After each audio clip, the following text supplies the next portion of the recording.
We can't lose hope. We can never lose hope. We can't let the memories of the Kojima world order fall into the hands of the White Knights of the DS Spiral. We can't let those once proud companies use their influence to stifle great minds and creativity just for the sake of their dollars. Have hope. Hold on to that hope and let it rage inside you till it becomes hype. Hype that can turn into games and projects for the future. Mighty Number 9 was only the beginning. Don't believe in Kojima. Believe in the Kojima that believes in the true legacy of games that will live on despite companies' backseat bullshit. My hype is the drill that pierces all realistic expectations. What the hell do you think this podcast is?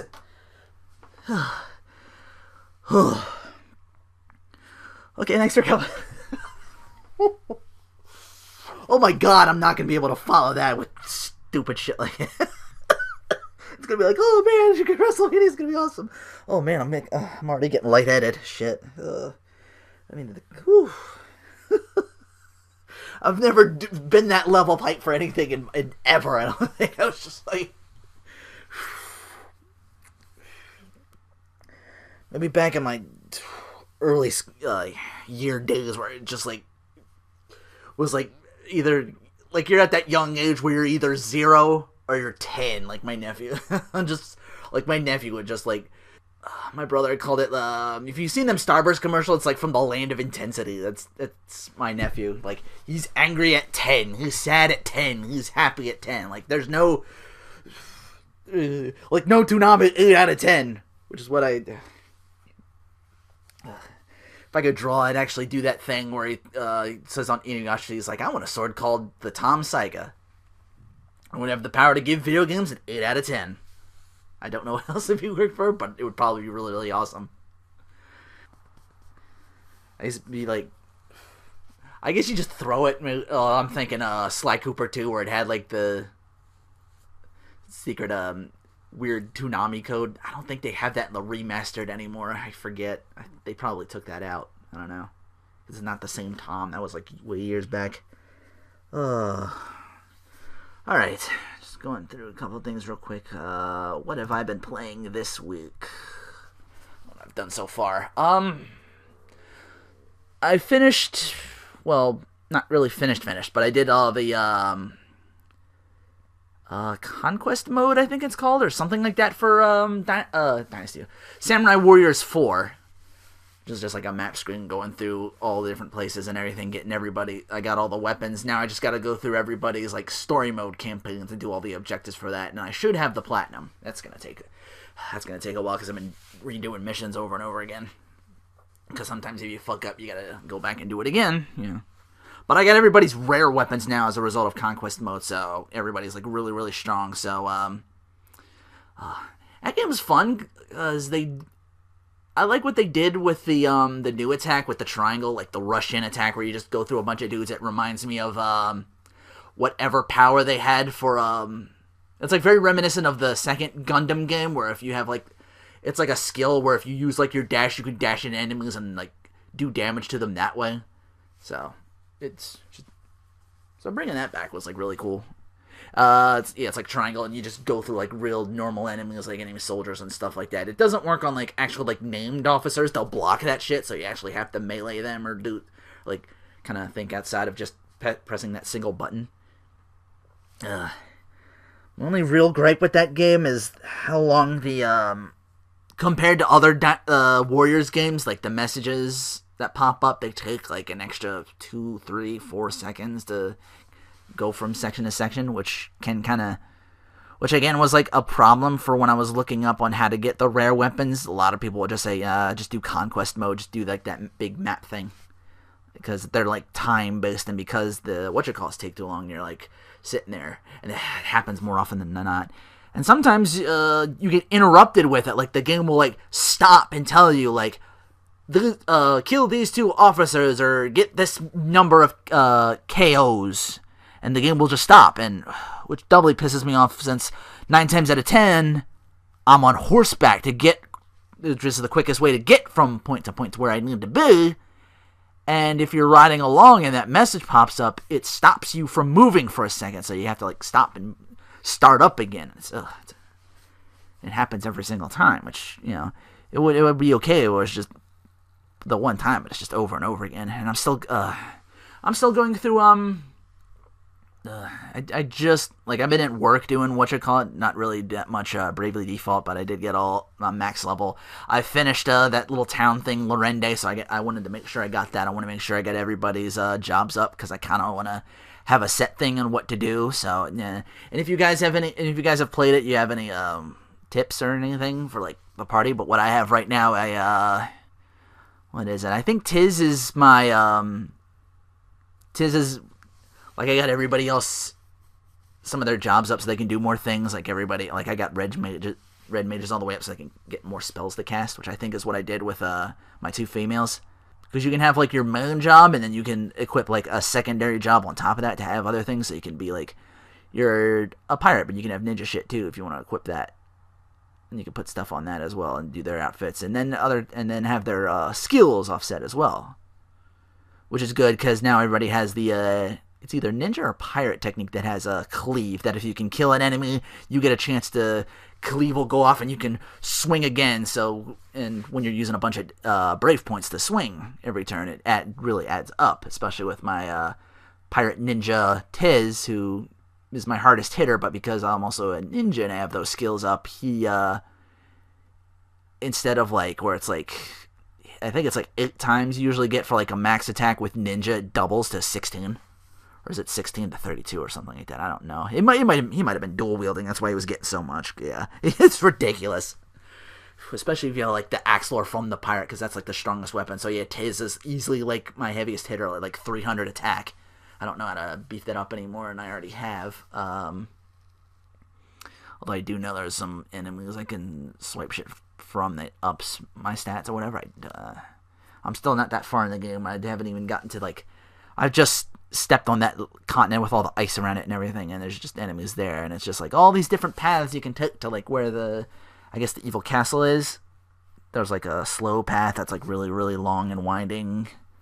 They said there was, like, 3 paths. There's, like, I forget what, I know one's, like, the longest one, the really winding one. I guess there's one in the middle of the road. The shortest one is, like, layered up with, like, all these cannons, and there's also, like, mini bosses that you gotta smack down. So I think that's what I'm doing, because I just want to get credit for the bestiary to fight them. I took one of them on earlier. I'm just playing that through my work breaks here and there. Like, most of my time, if I'm here, is Samurai Warriors 4. And now it's cutting into my actual LP. I actually have to jump back on that at some point this week and get footage for that, so I can have that at the ready. Because now I'm out of save points, and I'm just trying to get through it quickly so I can free up my space, because that sucker takes like 12 gigs of memory for those Koei games. I think that's the biggest one so far. So yeah. And I'm still going through Shuffle. I did get another game on PSN that was free called Montezuma's Arena. And that's like the same exact game as Pokemon Shuffle. It's like that same kind of thing where it's like, it was free on PSN, but 2 games in a row where I'm doing that, I'm like, no. And Pokemon actually kind of sort of well thought out with, like, the strength and weaknesses kind of thing, and catching other Pokemon and working with that, which is kind of cool. Montezuma is just, like, a little more bare bones compared to that. So, and there's, like, an online thing where you gotta do, it's like, get this bunch of honor and stuff like that. But the first thing I went online, the first thing that happened was like, oh, you just lost to this person. You lost, like, 50 honor or something like that. I'm like, wait, how? I guess apparently people can just jump on dudes, like, online or whatever, and we'll just fight them and just get their whatchamacallits out. But, yeah. And you can stop it by getting shields. I didn't really look into it, but I'm assuming that's maybe how they get their money. Like, you actually, like, have to spend, like, in-game money or like, either in-game money or you actually have to pony up some actual cash into it to get shields. So I'm like, it's the same game, and it's even more bare bones than Shuffle. So I'm like, it was free, so I can't complain too much. But yeah, I guess if I paid money, I might have ignored it. Probably, I wouldn't have. Like, looking at it, I was like, well, it's free. There's no harm in looking at it. It was like barely a kilobyte, and it was like nothing at all. So, but yeah. Gaming news. This will probably make Sonic Blue Sky happy, because we all know he loves Senran Kagura, but DOA 5 last round has Senran Kagura inspired costumes to the point where they're actually destructible. Yeah, you can actually like do like them heavy attacks like into the walls and the barriers and stuff like that, and the clothes will just tear up. I showed this on the multi-tap, but a really badass looking where it was Casey who joked that he's a fucking what was he, assassin? I forgot to tell him, like, yeah, he's been kind of wearing the that weird overcoat with like the hood like that since Tekken 4, which was often, I thought that was really cool, and it looks even cooler here because now it's just like the blue and red or something like that. But Jin Kazama is apparently is a secret Tekken 7 sub boss. And what else? I got kind of my wish for a zombie Liu Kang, only no hooks. I don't know if he's zombie or if he's just like brought back. He looks very like zombie-ish, and he has like the weird eyes going on. And there is a trailer where he and Kung Lao are seen like talking and antagonizing Raiden, like you pretty much like, you left us to die, we work for Shinnok now, you know, get shit on. And fucking newcomer Kung Jin's making an appearance in the trailer, which he shows off like his little bow and arrow kind of deal.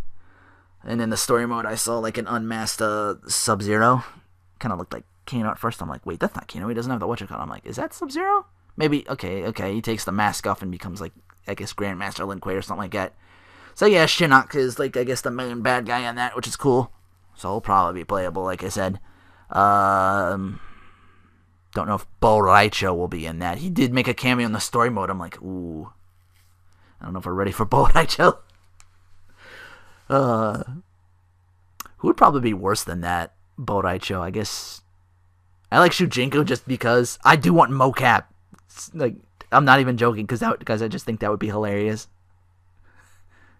I know I mentioned that last week too, but official trailer for Hisako. We finally got the Naginata wielding ghost girl for that. I thought it was like a sword, but now I'm like, wait, that's a lot bigger. It might be a Nodachi, but now it's like a spear or something like that. She's like doing crazy teleporting in, a lot of position heavy things. She has like a grab move kind of, where she like attacks you when she's like inside your body. She's like internally fucking your shit.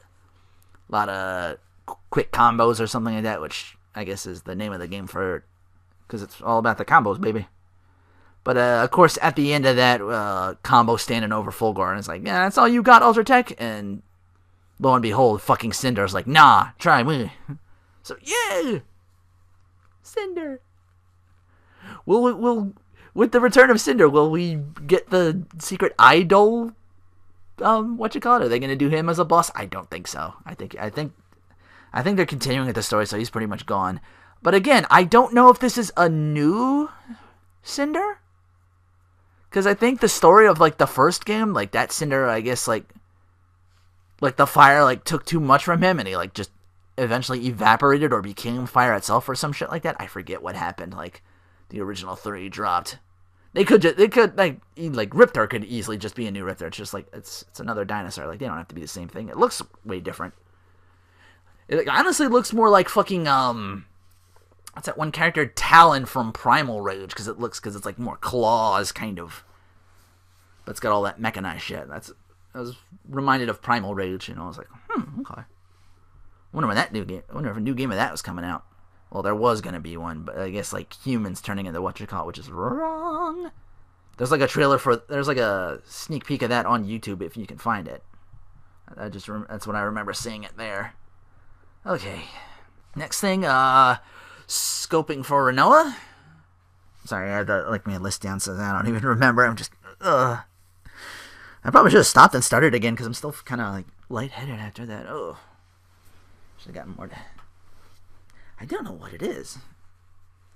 No, I guess after that I was just feeling a little, throat's killing me too. Sorry about that. Alright, scoping for Renoa anyway. Real quick. I didn't really see much anybody, but I was looking through today. I'm like, somebody posted, but it was, the artist formerly known as Caitlyn in the WWE, Celeste Bonin. If I hope I'm saying that right. Check her out on Twitter. But yeah. That thickness doesn't even begin to cover her. I don't know what happened when she's away from WWE, but like all around hacked. So trying to get this as quickly as possible, and I'm just tripping over myself. I should get a secretary. Then she wouldn't know what the fuck they do either. Snacking for Noah, that's it. Just a couple of things real quick. It was like stuff from last week too that I could have talked about, but I kind of abridged it for like a couple of things that I tried on the multi-tap. You can talk about that. I talked about all the Bob Marley drinks, which were awesome. So recommend them. Canada Dry did a peach soda, also good. Gonna kind of paraphrase Damn Drops, but I think I realize a difference between an everyday drink and a drink that has strength, for lack of a better term. Like a soda that has that essence. Yeah. A really strong soda, you'll drink that and you won't even notice it's gone till you like look over your bottle and you're like, I want more, and I'm like, fuck, it's gone. But anyway, that was the Canada Dry. That, like I said, that peach fucking disappeared on me when I drank that. I was like, oh, it's gone already. Shit. It was like liquid peach rings if you had them little sugar things. I'm like, oh, damn. I'll go out there next weekend and maybe get a couple more if I see them. I forget what store it was. I'll be looking for that again. I still couldn't find my whatchamacallit. I was looking for the Tornadoes too at that one place. I couldn't find them though. They didn't have them. I guess I had to come. I guess it was because it was being later in the day. Maybe the early bird catches the tornado. All right. But anyway, Days. I'm still continuing on. They had a root beer. I got it in a small can. It was okay. Not the best root beer. I don't know if I've ever had like the worst root beer ever. I don't know. It's decent. I've never had like a bad root beer. I don't know. It's not that I can think of off the top of my head. Big. I'm still doing that quantity over quality kind of, which for their grape soda. Okay.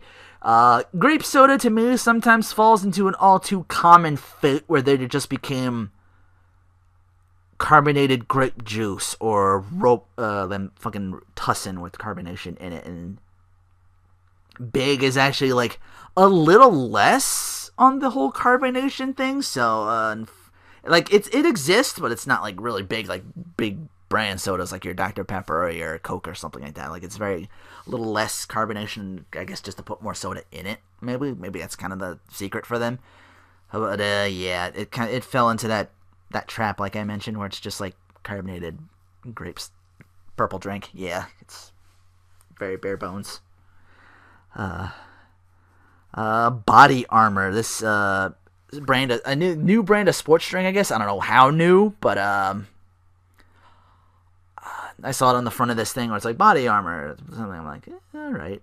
And I looked up there. They had a bunch of them, and I got the most enticing one out of that with a strawberry banana. Pretty solid. It was like, what was it? It said 10% coconut water, 2.5 times more electrolytes than the leading sports drink, which I guess is Gatorade, which I never ever cared for. That was like diluted Kool-Aid, only with like less sugar. I was like, never got that. Never really. And that never really caught on for me.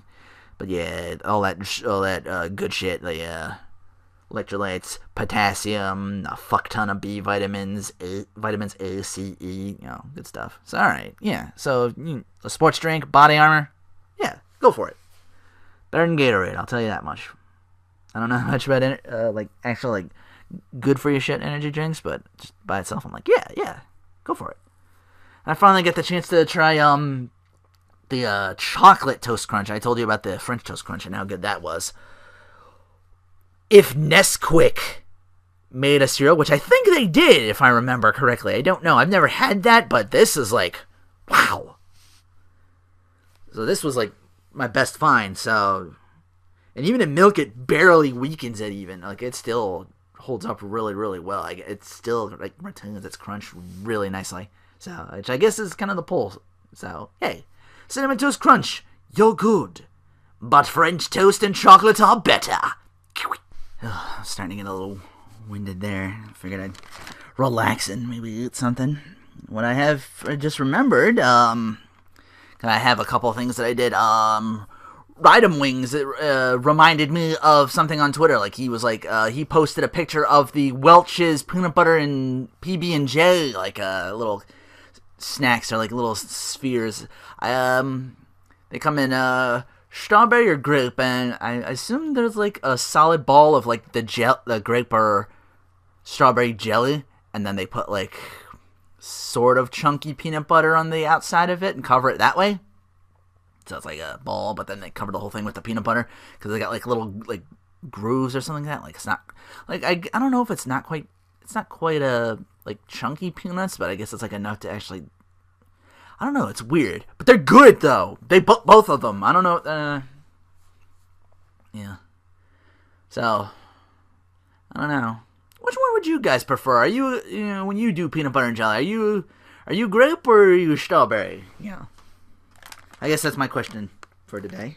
I can leave you guys, and if you have any questions for me, by all means, drop a comment below if you got a question for me, and I'll answer it. Like if you just have a question for just not really the multi-tap, but me in particular, yeah. What I got in my hand, though, something I also remembered I grabbed, I don't know if they're new as in, like, they're a new thing. Actually, I'm pretty sure I've had these before in some other form, like, Entenmann's Little Bites, but these are the new ones I saw. They had one was a crumb cake, and I pretty much polished that for the week, and what I'm going right now is even better, these hot chocolate marshmallow cakes. Good God. 4 in a bag for 5 bags. 4 in a pouch, rather, for 5 pouches, so that's 20 cakes. That's not enough! It's not enough! It's not enough. I'm afraid to open that now, because I'm just going to, I shouldn't do that. I'm not going to eat that in the podcast. I said I wouldn't do that anymore. Yeah, that was getting weird. But, well, no, let me eat these and kind of try and relax a bit, and then I'll get to the crux of the podcast and talk about Raw and SmackDown, and of course WrestleMania. Well, I'm doing this right now on a Friday to try and jump ahead, so I don't have that much work to do, like Saturday, Sunday, Monday. So I can get this out even quicker. So yeah, kind of do it like that. So I'll be back. Okay, SmackDown usually doesn't take that long, but it'll take even less. But Raw was actually pretty good. I guess as a lead up to WrestleMania, I'm like, okay, it was above average. It wasn't like anything. Well, it had like amazing moments in it. I don't know. I wasn't really paying that much attention because the Raws, like, for the past like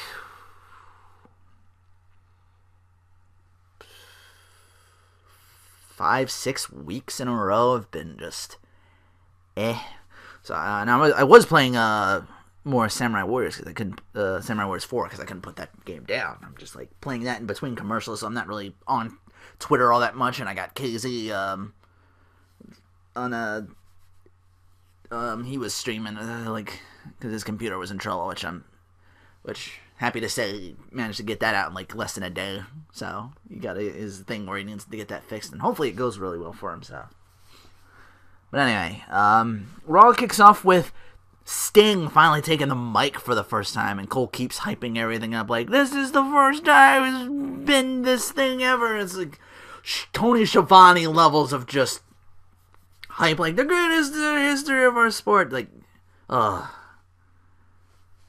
I admit it's cool to see Sting. I didn't know that. I didn't watch on again, off again. The only WCW I had was Thunder. It would switch on and off again back then for like Monday nights, but I didn't really catch that much of it. most of my WCW days was Thunder, and by then it was like the revamped WCW when I was watching, so I would like, it was like that later logo when WCW was starting to like get in the shitter, and you get David Arquette winning the title and all that.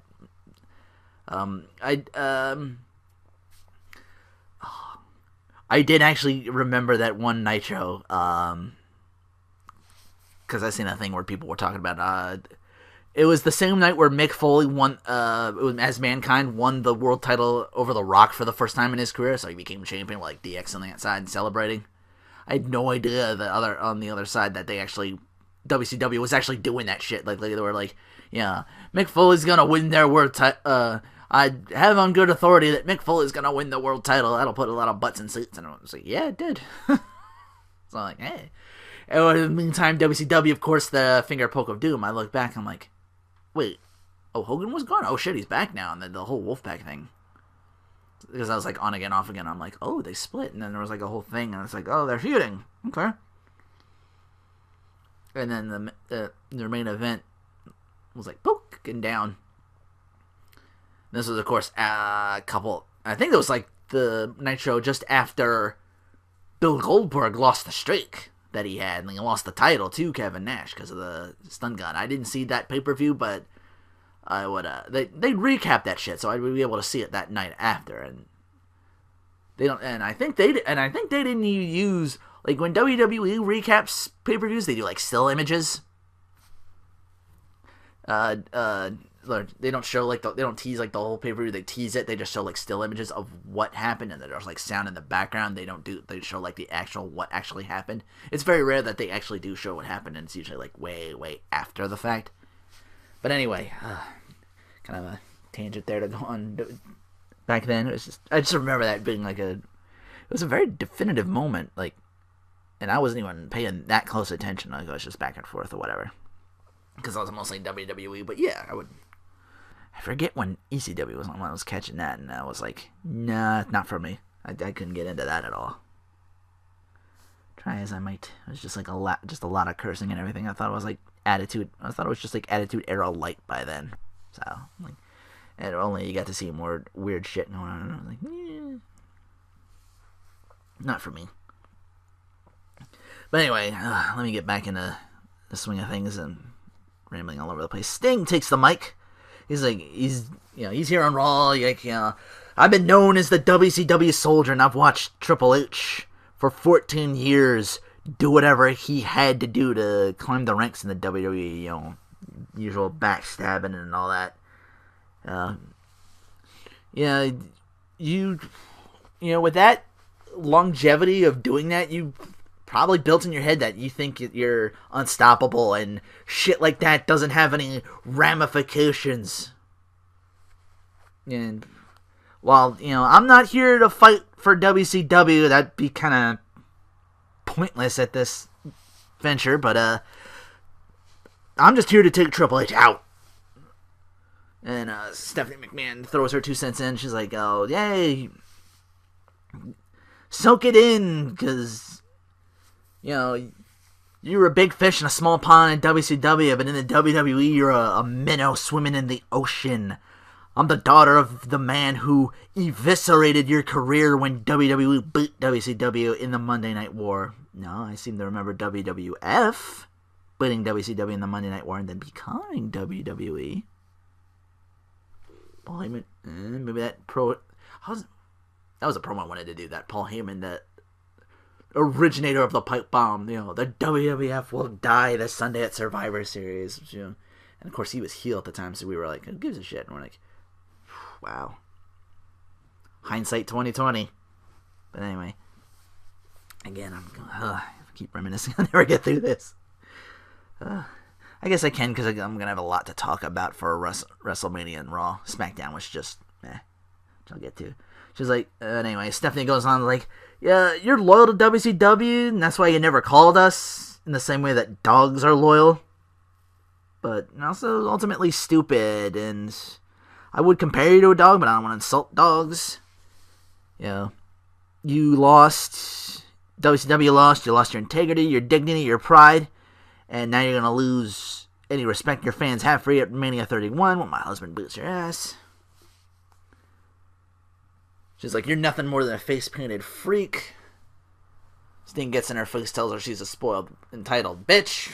She goes to smack him in the face, and Sting just like immediately just blocks it. Like, you know, he's a veteran. He's been around. You know, he's known that shit. It's like, oh, Dixie Carter, I presume. Probably. I don't know. Whatever the fuck was going on in TNA. I watched more Sting in that than WCW, but I just remember like the whole Crow thing. Like, you can find that shit on YouTube. I'm like, all right. I thought he had kind of a cool look and everything, even back in the 80s where he was just the wars he would fight back then, probably with Big Van Vader, Sting and all that early 80s stuff. I thought that I've seen a couple of things, not all matches, but I was like, it's probably a good time back then to watch WCW because there was a lot of cool shit going on. A lot of weird shit going on there too, you know. Both shows are guilty of that. You can, no one show I thought was better than the other. You know? I mean, I don't know. I just picked WWE because I like more people there. But anyway, Triple H comes out. They're doing their thing back and forth. Stephanie is on the outside, pulls the sledgehammer out from under the ring and hands it to Triple H as he enters the ropes. And Sting's like, "All right, I got a bat." Does his bat out? He pulls the bat from his coat pocket, or I guess he's like long coat pocket. I don't want to say like pants or whatever, because you couldn't do that. That's not PG. I mean, he's like, yeah, come on, I'm waiting for you. I got fucking baseball, my ball basher to death. And Sting even takes off his jacket and wants to go right now, and Triple H just backs up, and that's your segment for there. R-Truth and Dean Ambrose, who go over Stardust and Luke Harper for most of the match. I think they were calling Stardust Cody. I did remember seeing that. We do have the Bad News Barrett on commentary during this, who again cleans house. He walks away with that belt. I know R-Truth does like his little dancing thing because it's he who gets the pin, and then there's like a what's up thing. And Ambrose, of course, follows. And Ambrose being Ambrose, is like, oh fuck it, I'll follow suit. I do my wrangle, my little like side to side.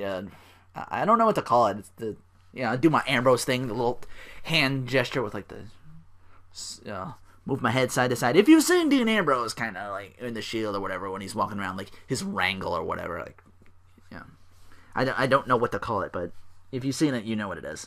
I guess more deflecting all the bad press that WWE's getting with the Bill DeMott thing, because I was on again, off again, so I wasn't paying very close attention to it, but so I would like, oh, commercial, let me play Samurai Warriors 4, and then I'll come back. So that's why I wasn't really on Twitter all that much for this. But I come back, and there was a thing for the Special Olympics World Games, and the athletes up there. She announces WWE's role with the World Games later this year in LA. So, yay, I guess. I mean, I guess it's cool that they're doing that, but the thing that got me was, like, they panned to, like, the crowd immediately after that, and nobody in that crowd was giving a fuck. Like, the entire crowd was just, like, arms folded, just sitting there looking at the side, like, just, the fuck are you doing? Just, like, just this one guy was just, just about was, like, shaking his head. He's just like, the fuck is it? Fucking WrestleMania, it's push that fucking Special Olympics. It's good and all, but so yeah, we get a painful, quick push in the Get Hard movie. Kevin Hart and Will Ferrell, and Damien Sandow and Damien Mizdow and The Miz are talking with them. They're doing their thing back and forth. And during this match holy shit, Zack Ryder on TV. He's teaming up with Ryback, Titus O'Neil, Darren Young, the PTP, and Eric Rowan versus Miz, Sandow, Adam Rose, and The Ascension, who might as well be the jobber team like all these guys. I'm like, shit, you're with Adam Rose? Yeah, you're done. Shit. But yeah, Zack Ryder's on TV. Like, wow. Could have stuck Fandango and... Well, I guess Kofi's part of the team now. I almost I keep forgetting that the New Day's even a thing. At least I guess I'd like to. But yeah, the Bill Simmons from ESPN is on commentary, and they're talking about I don't even know, but I think I shit on him too. I don't know. Again, I wasn't paying that much attention because I was just back and forth when I'm calling him. He's calling the match, and I guess they're doing their thing where it's that thing where you get guest on commentary where the commentary team talks to the guest and pays more attention to that than the actual match that was going on. So yeah, but the faces win. Say their goodbyes after Bill Simmons plugging the W and yeah, my nephews love that, blah blah blah. Yeah, whatever. There was a WWE app thing to decide who Randy Orton was gonna face. I think it was either Big Show, Kane, or Seth Rollins and J&J Security, and 77% goes to Seth Rollins and J&J Security. Yeah. I should have said 77%. You guys see quotation marks, but you can't see because that's all there. They're always bullshit. That's bullshit. It's crazy. But yeah, Randy Orton just destroys J&J Security, and Seth Rollins immediately pusses out. See Paige backstage getting ready. Apparently Nikki Bella is letting Paige and AJ 6 days before WrestleMania. It's hey, who gets a title shot? And we could have done this for WrestleMania. You could have built this up over 5 weeks. Could have made this interesting. But no, it just gets tossed aside. But no, it's a tag team match. I guess could have made it a Fatal 4-Way match. Could have kept the Bellas feuding with each other, But I guess they wouldn't have gotten the title that way.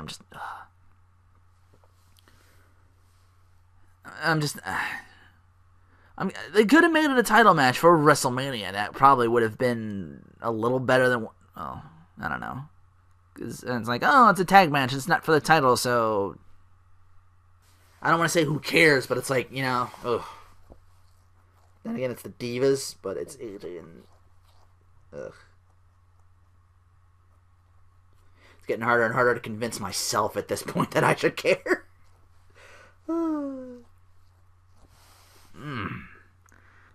It ends up being Paige, I've had to deal with these fucking bitches since you were away, so I'm taking the match, and, So AJ's yeah, fine, okay, whatever.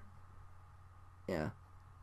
Yeah, that's, my chance at the Divas title, you only been back for a while, but I've had to deal with them for a while. I had to deal with them a lot longer while you were away.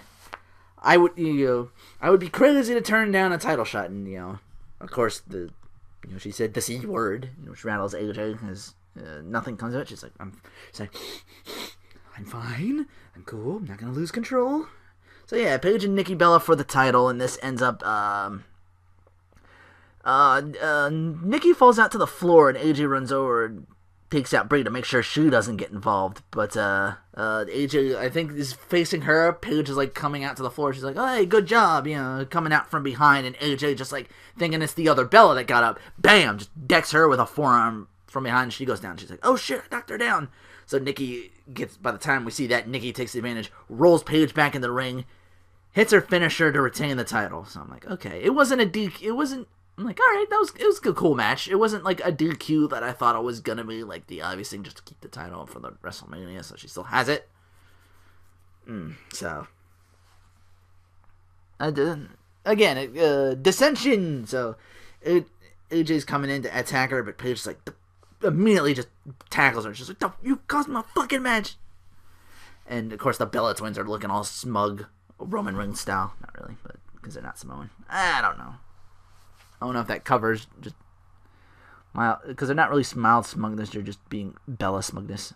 Dolph Ziggler versus Daniel Bryan, an amazing match, but kind of hampered by the fact that you gotta choose between Barrett Ambrose and R-Truth as the special referee. Snoop Dogg comes in the ring dancing with Rosa Mendez, Alicia Fox, Cameron, and Summer Rae. He had a thing. So 2 guest hosts. This went a little better than before, just because it's fucking. He's talking about Snoop Mania in the building, plugging WrestleMania 31 when he's interrupted by Axel Mania. Don't change the channel. I'm not gonna sit around and let Snoop talk about Snoop Mania while Axel Mania is running wild. Rap said Axelmania is here to stay. Snoop's like, apparently they have a Twitter booth. News to me. Again, probably because I'm playing more than I am actually on the computer itself, and I'm just like, nah. But he's like, the most important mania of them all. And Hulk Hogan comes out. He's like, cuts a promo, asks Snoop, what are you smoking? Asks Snoop what Curtis Axel's smoking. He tears his shirt off and charges. Of course, Hogan beats him down. They throw him outside. Snoop takes off his shirt to reveal a Hulkamania tank top, and how long and lanky this motherfucker is. Like, wow. He's got, like his arms are just, like, he's spindly as hell. But yeah, they do their posting while Curtis Axel leaves in a huff. Axelmania, damn it. What was OSW's reviews term for him? Cunt Hogan? Of course, they have them thick Irish accents, so it says cunt. That's the thing I like, too. Like, I don't like the word cunt. That's like, oof, it's a rough word. But cunt, that's... I guess it's that little extra accent that makes it kind of like, okay, it's hilarious now. I'm like, I like it. It's like, okay, it's not that bad a word. Like, you reserve that word for, like, when you're that level pissed, and she's, like, beyond the level of just a bitch. Like, she's the devil herself, you know what I mean?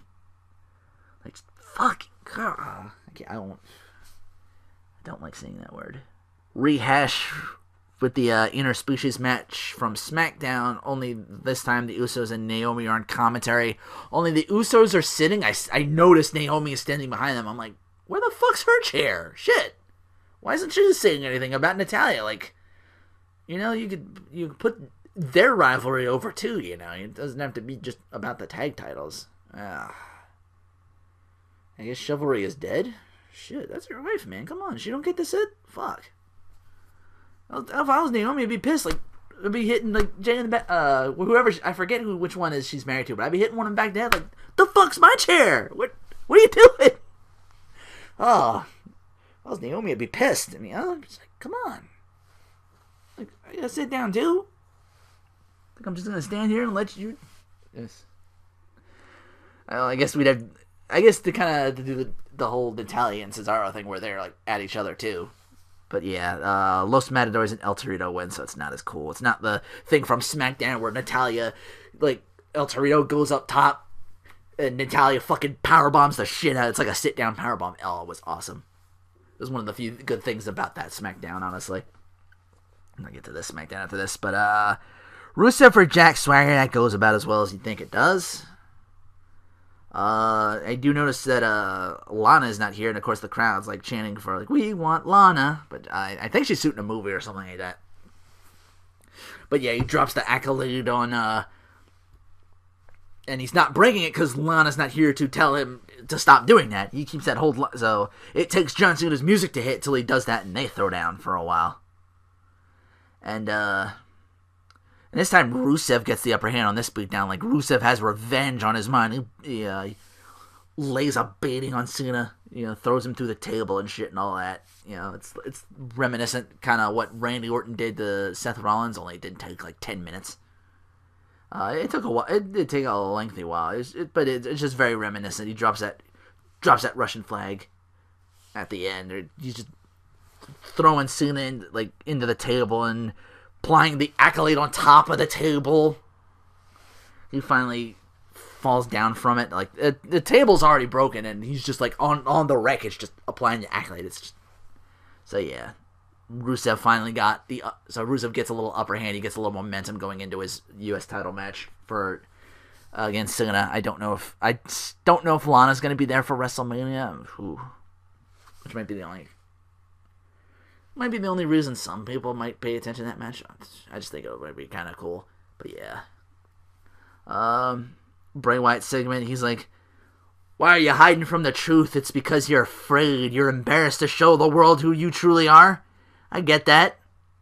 We hate who we are. We hate our jobs. I may be a lot of things, but I'm not a liar.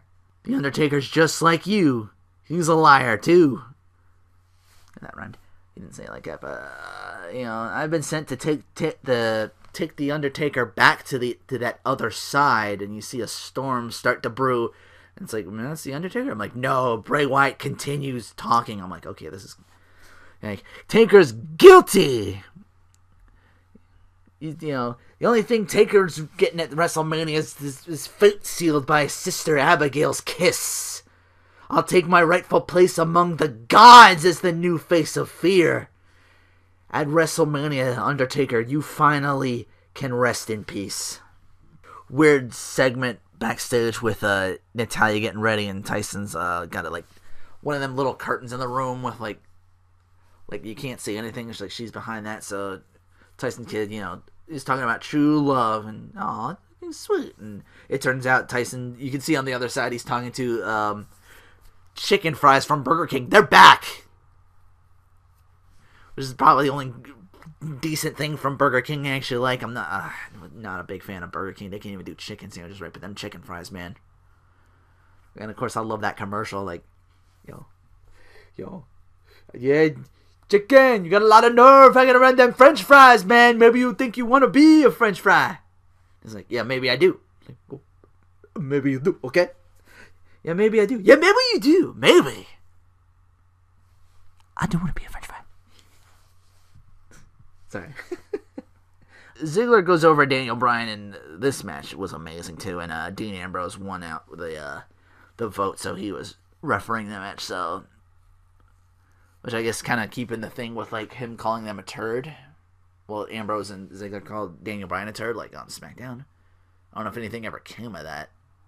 I don't think so. Then no one was ever like, if I'm a turd, you're blah blah blah.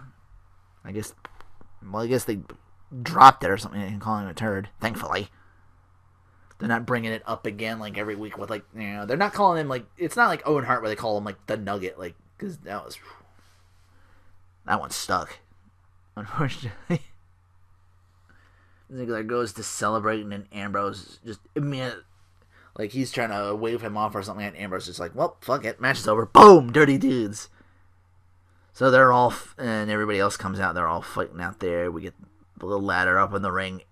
By the end of it, everybody is actually on the floor, and the ladder is still standing, and the title's still up there on top as well. Because there's a thing with Kane where he's like, yeah, I'm going to need your Intercontinental title so I can hang that shit above the ring for WrestleMania. And Barrett's a little pissy at first, and because understandably, because he just got that shit back. But Kane's like, you had trouble keeping it from all those guys earlier. What kind of chance are you gonna have at WrestleMania, I wonder? Yeah, odds are not looking too good for you. Anyway, so he gets the title, and they do that thing. Paul Heyman knocks on Brock Lesnar's door saying, it's time. So, to close the show, we get a Brock Lesnar Paul Heyman segment because they gotta hype the main event. Says, you're gonna get a fight on Sunday. Lesnar's gonna give Roman Reigns that prison booting I hyped up last week. You're gonna get your money's worth and then some if that's what you're into. You're like, yeah. And I'm like, you know what? Yeah, Lesnar. Yeah. Like, this is one of the few matches I'm hyped about. And okay. You remember at the Royal Rumble when it looked like Daniel Bryan wouldn't win the match, and I was like, no, it's going to be Roman Reigns. Because everybody was thinking, like, yeah, it was going to be Roman Reigns. And they were kind of pissed off that it wasn't Daniel Bryan. I'm like, well, is Daniel Bryan believable to be, like, a threat to Brock Lesnar? The question I asked on Twitter, like, on a scale of believe that to give papums, I can't believe it. Like, how believable is Roman Reigns? I'm pretty sure the general consensus is not very. If at all. Because the last thing we saw Brock Lesnar do was get left for dead by Seth Rollins and John Cena at the Royal Rumble. He was left laying on a fucking table after getting Phoenix Splash and all that other shit. I forget who he did. I think he did the Phoenix Splash to Lesnar, and but he was. They were about to carry him out. They were about to stretcher his ass out. Like, he was done. They broke a rib, is what Seth Rollins did to him. I think with the Phoenix Splash or some other kind of maneuver he did to him. I forget the full thing on that match. But yeah, he had a broken rib. They were pushing for that. Like, Cole was like, he may have a broken rib after that shit. And he was like, yeah, he did. And you're like, wow, he did. Yeah, he does. He immediately gets up like Brock Lesnar is a fucking Super Saiyan. Or not a Super Saiyan, but just like, he gets stronger every time he almost loses a match or almost like life-threatening injury. He just like, he just gets up and just everything in his path is just suplex. I kept thinking he was just gonna go ape shit in there. Like everything he says, like he'll suplex the ref, he'll suplex his wife, he'll suplex anything that moves. Like the mailman suplex. His asshole wearing the fucking TNA merch suplex. Oh my god, like Roman Reigns, like that's why Brock Lesnar in an interview is like, Roman Reigns, like, yeah, I'm happy for him. I'm still gonna fucking murder him in the middle of this ring. People are gonna pay, and people are gonna pay me to watch me like that segment I did, like where my very first reenactment with like Edge, like telling Matt Hardy, like, yeah, if I do to Matt Hardy what I did in the streets, I'm gonna be in jail. That's what this match is gonna be, like, and that's what they're hyping it up to be. And I'm like, okay, it's awesome, but now it's like you hyped it a little too much, and because every week it's like the fucking Roman Reigns variety hour with like the segment, like, hey, Roman Reigns, like, we didn't believe you, now I believe. It's like, oh, like. Daniel Bryan was like, I don't believe you. I don't believe you can beat Brock Lesnar. You beat me in a match. Now I believe you. Fucking Mark Henry did it like a week ago, where he was teaming with him like at one point, and it's like I was like, bitch, I don't believe I can barely beat Brock Lesnar. What makes you think you can? He takes a spear to the outside. He gets up and it's like, oh, okay, now I believe you. Like, apparently his spear has magical powers and can convert the minds and hearts or some. It just reeks of like there's a thing you could say, you could argue something that reeks of bullshit, being slapped in the face with it with that kind of level of bullshit is a different thing entirely. It's just, I don't believe that. And I say, like, if a way to probably believe that, to sell that match would be to turn Roman Reigns heel, which is kind of smart because a lot of people don't like Roman Reigns, and it might actually would be a logical solution if you were going to put that title on Roman Reigns, where Paul Heyman turns his back. You know, he does his Weasley heel thing where he's just like, oh, this guy's on top of that, I'm going to give it to this guy. You know. It's like, these people, like, you can handle it, like, you know, these people, like you bet the farm on Brock Lesnar, but I bet on Roman Reigns. Hey, yeah. Heyman's going to get paid. Yeah.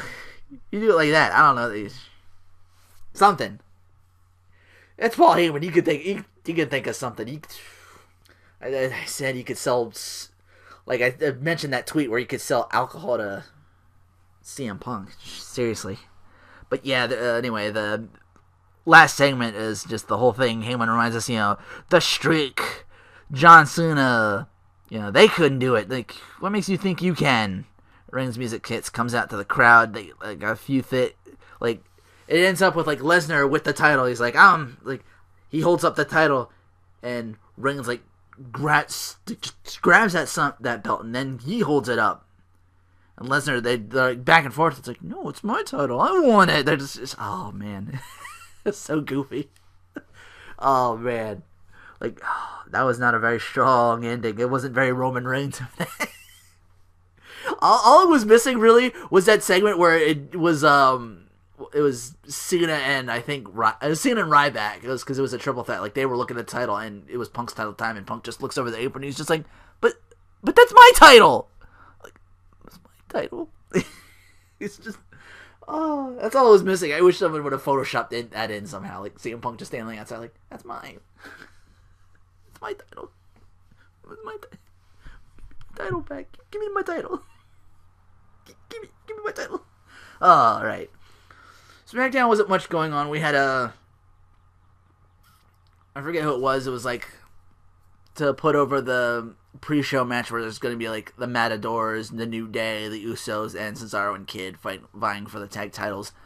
One of the Usos won that match because he was like a representation. It was just like one guy in the match. Again, I mostly skipped this because I knew it was going to be like that thing they do at WrestleMania where they hype it up. They're hyping up WrestleMania more than they actually like had an actual show, so they don't have. So most of that thing was like segments that I was going to see at WrestleMania anyway, like them promo packages. That's all this was. The only other match was it was Cena, Bryan, Reigns, and Mark Henry versus Big Show, Kane, Bray Wyatt, and Seth Rollins. And Daniel Bryan won for the team because they all play and yes out in the crowd. It was probably a good match. Probably like the longest match there was. Like the first match was just like 7 minutes.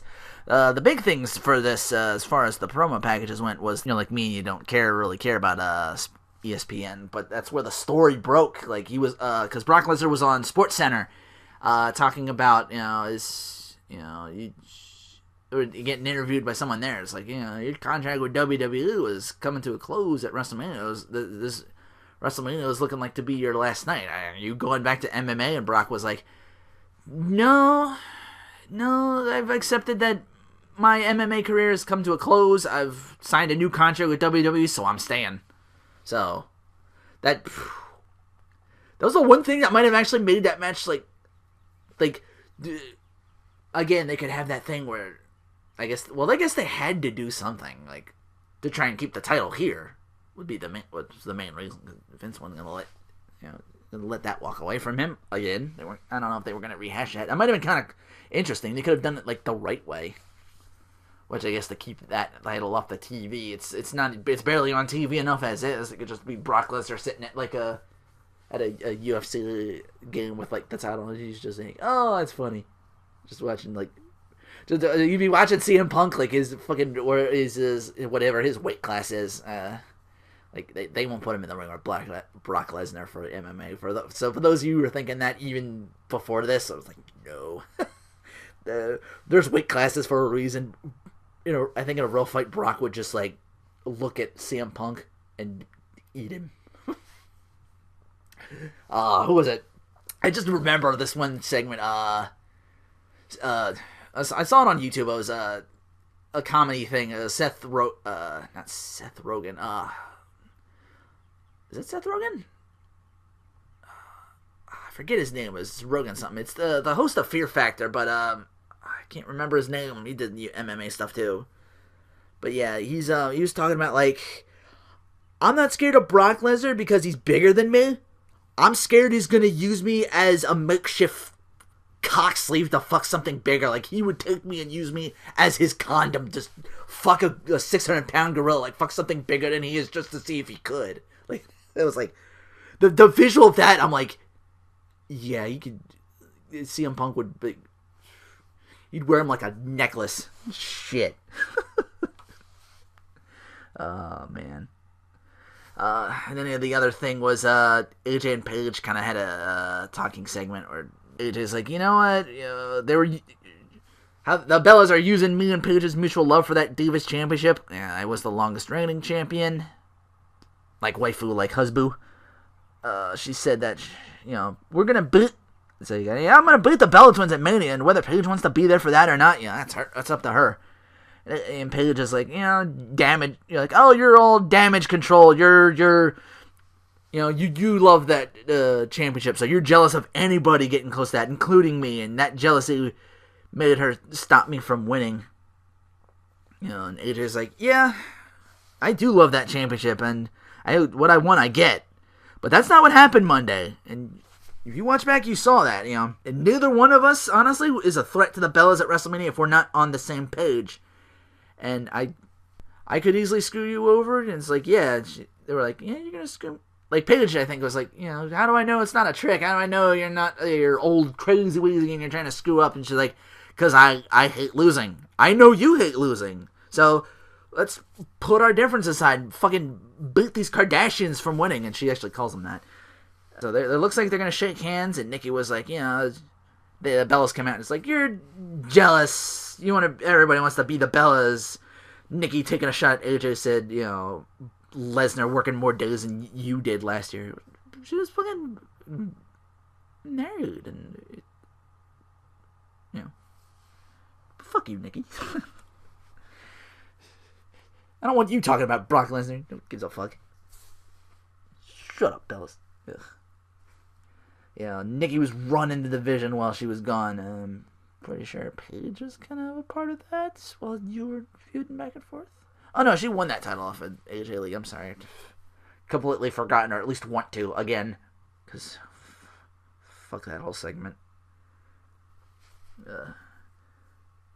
They did actually do bring that up. It's like, we had our differences, but, we're sisters. We have a bond, you two don't. And that's what's going to help us win our fucking afterthought of a tag team match that they're going to have, probably. I don't know.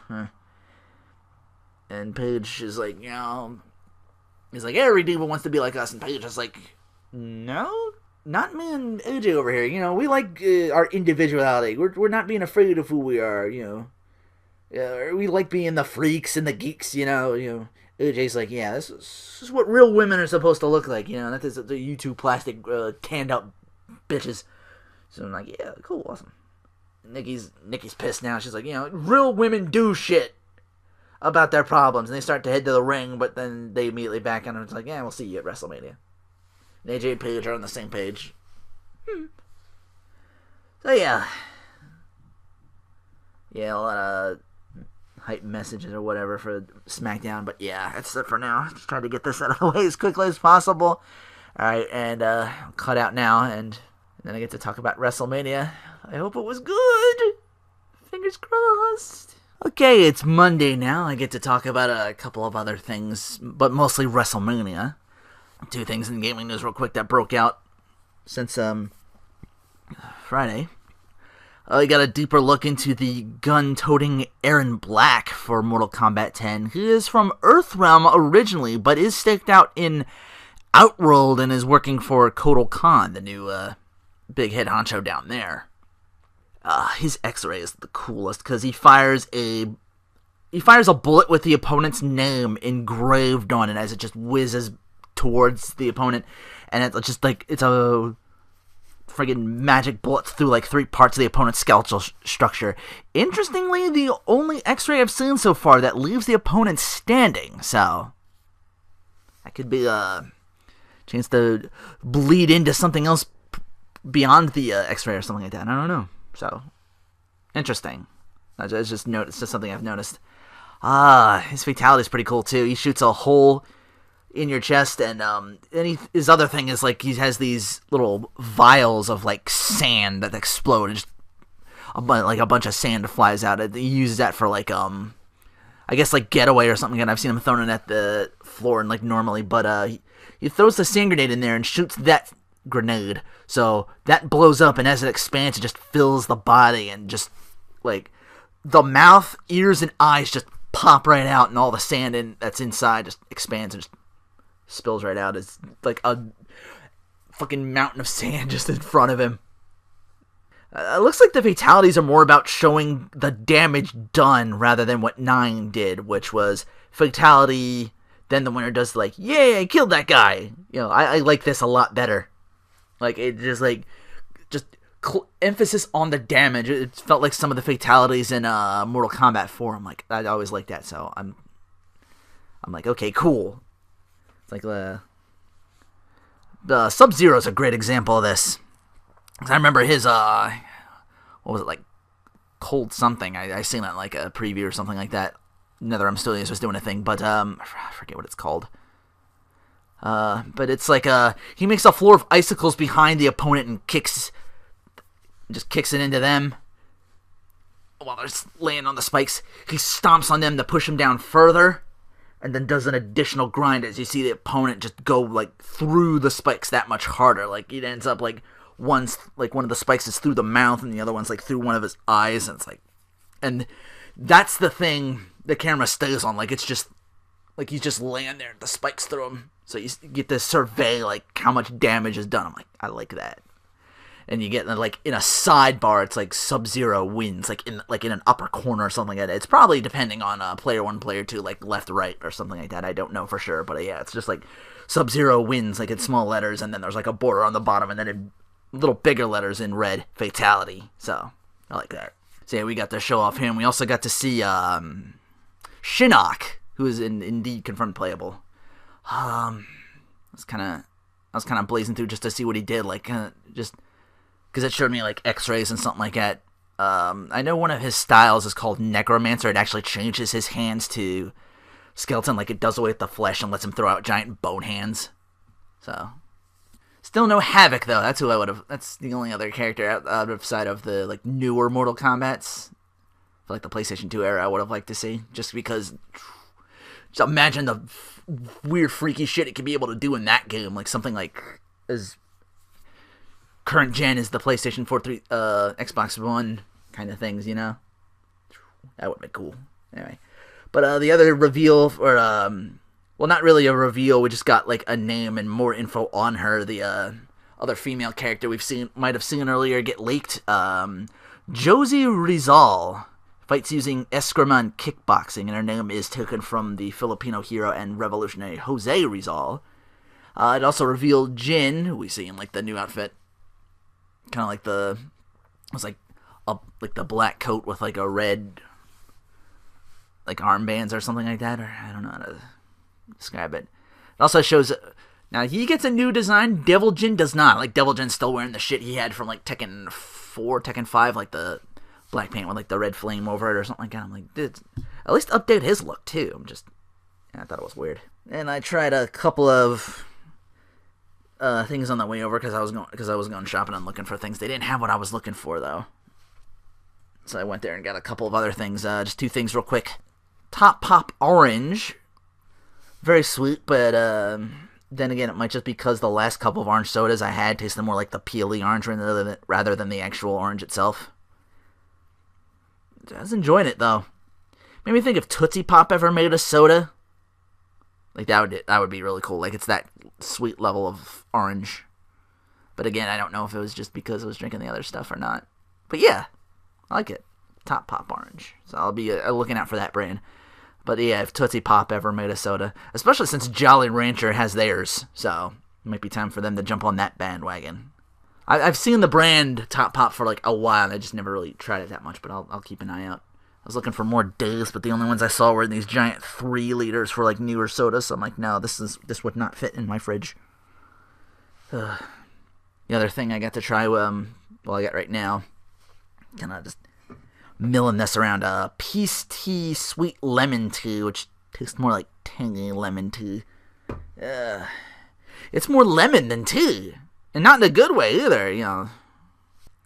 And then I've been drinking it. I'm like, I remember trying another flavor of peace tea, like I think like a year or 2 ago or something like that, and it was like, I remember it being, okay, I remember this tea being not very strong, being kind of weak overall, especially here with the lemon, so I think the tea itself is just really weak overall, so the lemon won out on this. But yeah, I just remember having, I forget if it was this, or if it was just like regular iced tea, peace tea, or something like that, just a regular whatchamacallit, and was like, yeah, not being big on that either. So, in my opinion, I would stay away from this brand. Alright, that said, I'll cut out here, and then we're going to talk about WrestleMania! Okay, I didn't see the pre-show, so I actually missed 2 matches, but it wasn't actually on the main card itself. But the first thing was the Fatal 4-Way for the tag team titles, Usos, Matadors, New Day, and Cesaro and Kid. Cesaro and Kid would retain. The other thing they had that, I really thought they were going to push this for the actual show, but no, it was that, the Andre the Giant Battle Memorial, Andre the Giant Memorial Battle Royal. Yeah. The Final 4 went down to, Ryback, Big Show, Miz, and Mizdow. And the turn was finally in, because Ryback tries to eliminate Show. He gets choked and tossed out. Miz loses cool, starting talking trash to Sandow, yelling at him. Miz puts his hand on Sandow, pushes him away. Sandow pretty much throws in his resignation and throws Miz over the top rope. And it's down to, so Sandow and Big Show are the final two. Looks like Sandow's about to eliminate him, but Show comes up out of nowhere, powers out of like a submission hold on the ropes or something like that, and Sandow just gets pitched out, so Big Show wins. He did it for his daddy. Oh wait, no, we don't do that anymore. Don't go there. Sorry, I just remembered old WCW. They really did try to push that. That might have been like early Dungeon of Doom, I think, once he joined the NWO, or at least later on, they kind of put a stop to that. I don't know. I remember them pushing that very early on in his WCW career. All right, now we do the big kickoff for the WrestleMania itself. The first match is the ladder match for the Intercontinental title. Truth, Luke Harper, Dean Ambrose, Stardust, Dolph Ziggler, Bad News Barrett, who comes out second out of all these people, and he's the champ. And the eventual winner, Daniel Bryan. Daniel Bryan comes out first. So yeah, Daniel Bryan kicking off WrestleMania for the, fourth, fifth time? I'm not sure. Yeah, jeez. Again, he won, and, it was a great match. Like, I know at one point, like, part of the ladder broke off, and Wade Barrett just grabs that piece and just starts beating the shit out of people with it.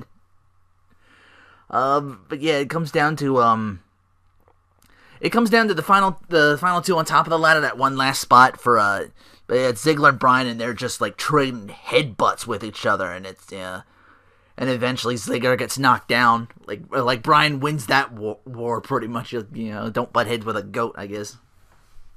As JBL would probably said. But yeah, Daniel Bryan is your winner and new Intercontinental Champion. So now Daniel Bryan's a Grand Slam winner because he's been Tag Champion, he's been WWE World Heavyweight Champion, and now he's got the Intercontinental title, been US. So yeah. Second match, Seth Rollins versus Randy Orton. I actually missed some of this, unfortunately. It was probably a pretty good match, and I think I went back to I was trying to get caught up on Twitter, and I wasn't as into it as I could have been because I was doing other things. But the ending was just this amazing segment. I know. Mercury and Noble take the double draping DDT on the outside, and they're pretty much done for most of the match, which is how you probably should do this. It's just let Orton and Rollins go at it with the occasional jump-ins, of course, just because Rollins is a heel. Orton kicks out of the curb stomp. I'm like, wow. I think it's probably back and forth too. There was he was gonna go for Randy was gonna go for an RKO, but Rollins counters that to a 2 count. He tries to go for a pun as well, but I think that gets countered as well. Match ends where Rollins goes up to the top. He's going for that big corkscrew 450, but Orton's stirring, so you kind of see Orton get up. So he does the 450. Orton moves out of the way, but Rollins lands on his feet. He goes up for another curb stomp, but he gets he runs to it, and he gets the shoulder of Randy Orton, so he's propped up about a bunch of feet in the air.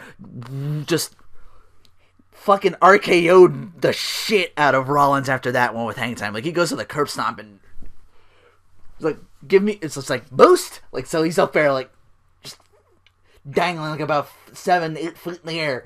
RKO as he's on the way down. Just boom! The place went nuts. RKO. Orton wins. Awesome. This match. Whew.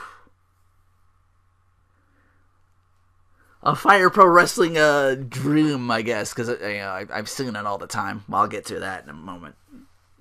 Yeah, if you played your old wrestling games or Fire Pro, because I've seen that, because you can have crazy 4-on-4 8-man tag matches with that. So, but anyway, it's time for Sting, who comes out with weird Japanese drum performance, the little taiko drums or whatever, and there's all these drummers wearing Sting face paint except for just one guy. I don't know. I guess he refused to do that. But yeah, it's This doesn't fit Sting at all. It's weird. And, but that's his entrance. I'm like, okay, Triple H is going to do some big entrance now. And, we get like a little mechanized thing going on. There's like a little scanner going on, and it pops up Arnold Schwarzenegger's voice, and he's like, I've been waiting for you. And you see fireworks on the stadium, and there's fucking T-800s on the stage. I'm like, oh my god. They're fucking... They got graphics from like you get like the Terminator vision, like the point of view, like he's scanning shit, and it's, he's going through like the entire WWE roster, and it ends up on Sting, and he's Triple H rising up from the bottom of the stage wearing this skull helmet, the usual skull helmet thing, but it's like all like one side's got like a little weird eye thing, like it's all mech and shit, like he's metal Triple H. But yeah, we get Arnold. I kind of marked out a little bit just to hear Arnold Schwarzenegger just say, it's time to play the game. So I was like, yeah. And then we actually get like his actual entrance, not just King of Kings. So which is when that's he's got the thing for when he's for business and when he's about to business. Yeah, if that makes sense. But yeah, this match was kind of more methodical as opposed to the other what we've seen earlier, because there's like a lot of. Because there was like a big headlock at the beginning, and I think Sting and Triple H were probably just going over the match with that one thing, big headlock at the beginning. So it was like very, very back and forth. It turns out that the match... Well, no, there was a thing at the beginning. It's no DQ, which I didn't even know until like after something happened. There was a run-in, but before that, I think there was like a... They try to take Sting down, but Sting comes back with like a really big hip toss and just a huge drop kick, and the fans are like, you still got it. It's that segment there. They're immediately back and forth trying to go for the Scorpion Deathlock, and Triple H gets out to the floor and makes it out of the way. It's a Stinger Splash. Triple H throwing Sting to the steel steps. But anyway, he goes for like a 2 count. Sting fights out of a hold and just starts beating him into the corner. Triple H coming off the ropes, but gets caught in the Scorpion Deathlock, and before, I guess, like, the pin starts, like, as soon as he's in that, there's, like, maybe, like about 10-15 seconds, the DX music hits, and out comes X-Pac, Road Dogg, Billy Gunn, because there's no DQ, they hit the ring, and Sting immediately just sends their asses right back out. It's like, what? Bitch, fuck off. But, of course, that's enough time for Triple H to rally in with a pedigree, and almost a 2 count for that one. Triple H goes under the ring, breaks out his sledgehammer, and then the NWO music hits, and it's the original 3: Hall, Nash, and Hogan, which I thought it was weird because the NWO was always against Sting, but whatever. It was a cool moment. It's NWO versus DX. It's what we've been wanting. It's what I've been wanting since for a long time. That could have been like the Invasion, but we could get that. Like it was like what the Invasion WWE, WCW could have been 14 years ago, but, oh, man, probably not even that long, I don't know. Well, no, they did say it was 14 years ago, so I guess that's where I'm getting that from, so. But yeah, it's there, once again, we get DX and the NWO at each other back and forth. I thought at some point, like, X-Pac was gonna, like, take off the DX shirt, join the NWO or something like that, and then pitch Hogan into the wall and then take that off for another DX t-shirt. I don't know.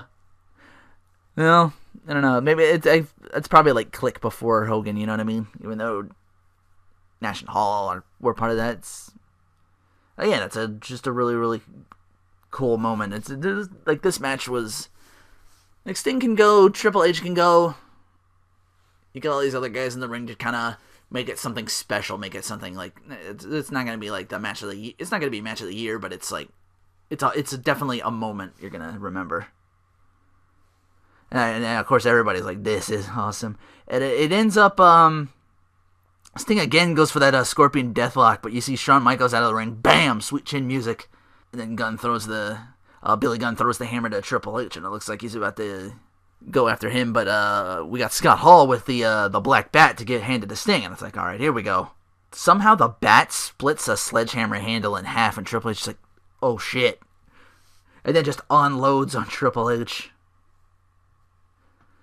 And it eventually ends up with Triple H finally getting that last offensive. Like, he has the second half of the sledgehammer with, like, the actual hammer part of it. Just bam, decks Sting in the face with it, and Triple H gets the win. And it looks like the post-match, like, they're... Like, DX is in Triple H's corner, NWO in Sting's corner. It looks like they're about to throw down. Like, Triple H looks like Triple H going back over there. Like, he wants more Sting, but it looks like they're about to throw down. But Triple H, like, he's telling DX to back off and extends his hand to Sting. And they end on a handshake, and it's like, okay. So, yeah, Triple H wins. Daniel Bryan backstage with Maria Menounos, because she's always got to be there for WrestleMania, so she's doing a segment with them. And we get a bunch of legends. We get the first Intercontinental Champion, Pat Patterson. We get Roddy Piper. Ricky Steamboat, who somehow botches the Macho Man. He's like, a woo, yeah, or something like that. I forget. But it ends up Ric Flair, Bret Hart, all these guys who were been Intercontinental Champion. They all walk up and congratulate him. Everyone's at a yes chant till Ron Simmons comes in and Maria asks, like, are you in it? He was like, hey, were you an Intercontinental Champion? And I'm like, yeah, wait, was he ever an Intercontinental Champion? Actually, hang on, I can look that up. Okay, so Ron Simmons in the WWE was only ever a tag team champion 3 times with Bradshaw. The acolytes are the APA. Bunch of performances from stars I don't care about. AJ Lee and Paige go over the Bellas.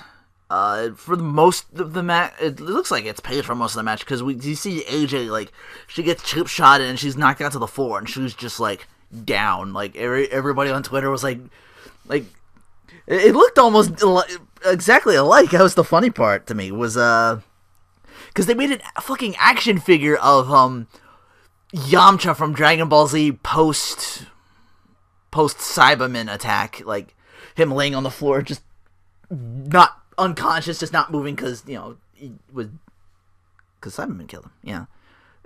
They made a figure that I'm like, holy shit. But yeah, that was AJ for a good part of the match, and then eventually she tags in and just cleans house, gets her Black Widow submission on Nikki, and she taps. We get the video of last night's 2015 Hall of Fame ceremony. We come back, they did a thing where Howard Finkel does his thing where they're all standing on stage. WrestleMania, we get Rikishi, Larry Zbyszko, Alundra Blaze, Steve Michalik. I really hope I'm saying that correctly. That's for Connor. The Bushwhackers, Tatsumi Fujinami, Lanny Poffo, who they spelled with 1 F instead of 2, so fuck you, Kevin Dunn. Or who else was, whoever the fuck is in charge of that. You get Arnold Schwarzenegger, and there's always that one guy who comes out with, like, actual theme music, the best for last kind of thing, and it was Kevin Nash who got to come out to the NWO theme music. They Rocky Ford this shit, kind of. I say that because, it's the John Cena Rusev 2 for the U.S. title.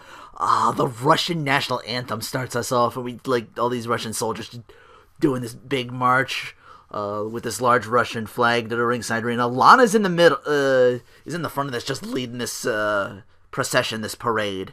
And there was, like, earlier thing where she, the pre-show, she was backstage, like, trying to get back with Rusev. She's, like, apologizing. She's like, I'm sorry, what happened? I won't let compassion get in the way. You know, I would be the greatest honor in the world if you just let me carry this title down to you at WrestleMania and just, you know, making our moment again. And Rusev's like, you know what, fine. I guess Rusev forgives her or whatever, because she's like in front with the U.S. title. She's like, and it's like this all white ensemble with like a weird weird fur like outline or tail or something or other along that lines. Yeah. So it's just all legs, Lana. Just yes. But yeah, Rusev coming out in a fucking tank. Fuck you, DX Army. I got a tank. You had a fucking one of them little piddly ass. I don't know if they did the tank too. I think those were just like that big army jupe or something like that. But yeah, I fucking tank. Oh, I was like, oh man, this is fucking awesome. I was like, yes. So they march to the ring, and once he gets to the middle with like where he's waving the flag, his music hits in it for like a little bit. So I'm like, all right, it's like, all right, Cena, top that shit. And this is just this bullshit patriotic video with Eisenhower, Kennedy, Obama, Reagan, George W. Anybody that puts Ronald Reagan and George fucking W in their promo package, I immediately write off as a complete joke. Or if you were going to make a heel turn like John Cena's a Republican, this is the... which they're not going to do. And of course, but I'm like, that's it? That's your thing? You're not going to come up with like a band or like the pyro and everything? It's just a promo package, and Cena just walks out with his thing. I'm like, oh, come on. Boo. Boo. The crowd, of course, immediately hijacks that John Cena sucks. Not as audible because as before, but you can still hear it because there's a lot of people there and we're outside. Aiden's gonna do the formal introductions, and Rusev just gets like immediately upset when he was like, "You fucking introduce me first," or something like that. Like, and I'm like, okay, that's not how we do it. But she's like, all right.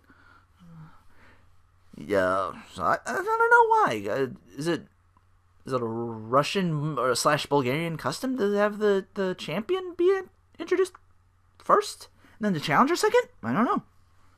But that's what they do. So I just thought it was a little weird is all. But yeah, there's a big back and forth for them. It eventually ends up where Cena breaks the Accolade in the corner.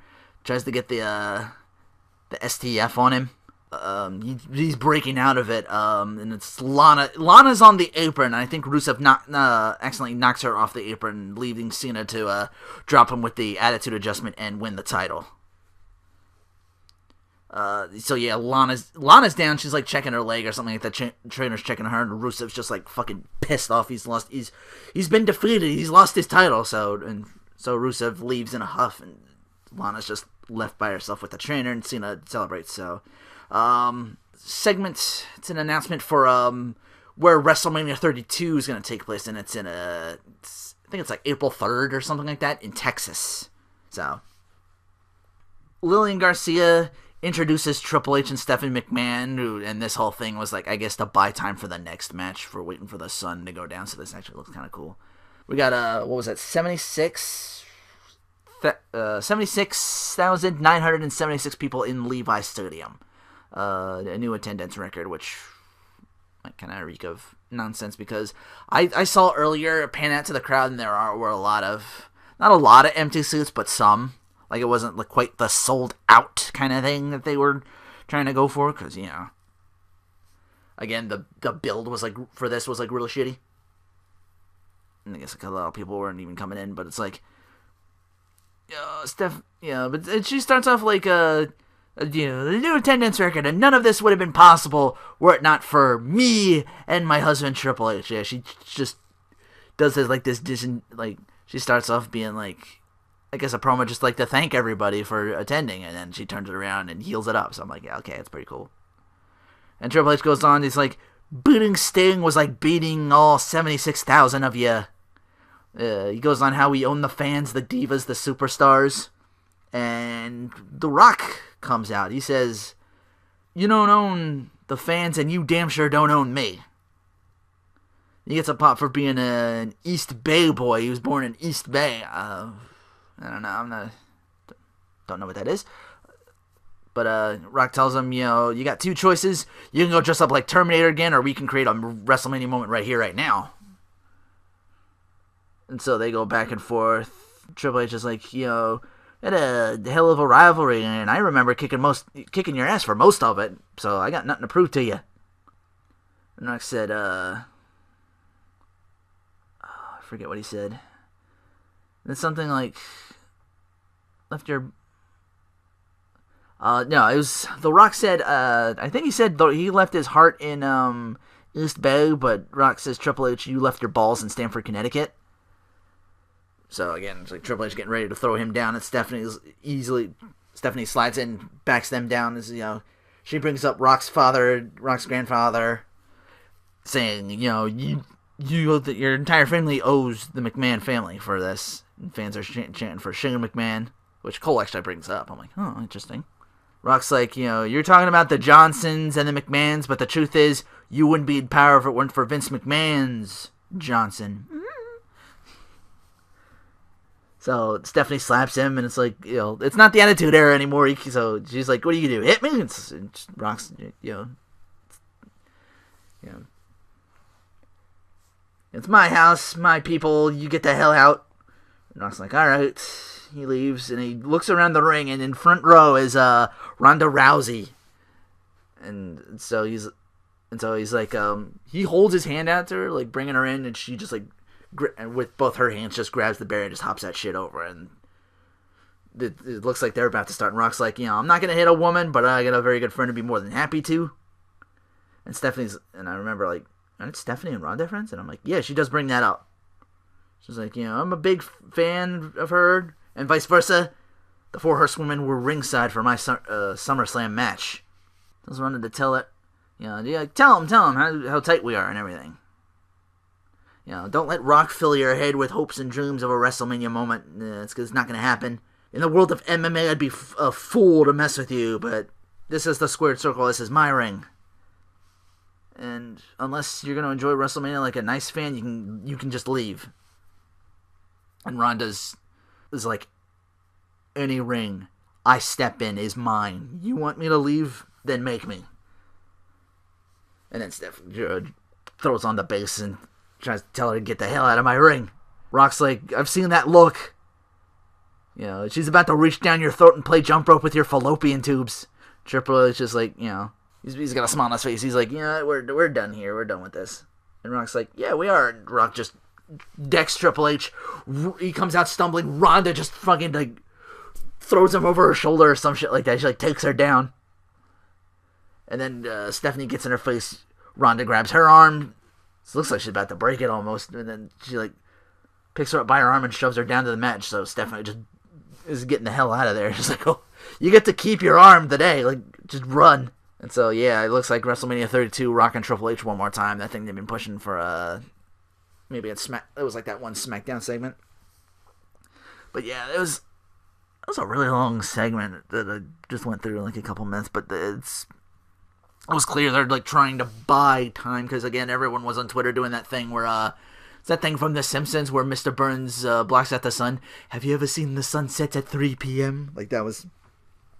They're clearly... Because the next match is Bray Wyatt and The Undertaker, and it's still fucking light out.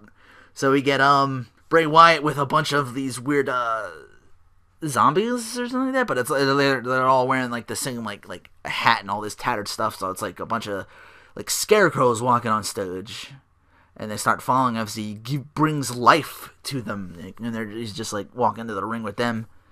He hits the ring, and we do get the Undertaker comes out. He looks a lot better than the last time we saw him too. Like, he looks a lot leaner. He looks like I said on Twitter, like they threw him to the Lazarus pits. Like, Undertaker's now the League of Shadows. Bray Wyatt, you've only adopted the dark. The Undertaker was molded. Seriously, he looks... he got rid of that stupid Mohawk thing that did not look good for him. But yeah, he's like less... He's a lot less redder than I saw him at last WrestleMania. Like, wow, like, a lot better. Like, it's like he's got that short hair. He's got the short hair again. So it's like a American Badass Undertaker kind of, like, big evil.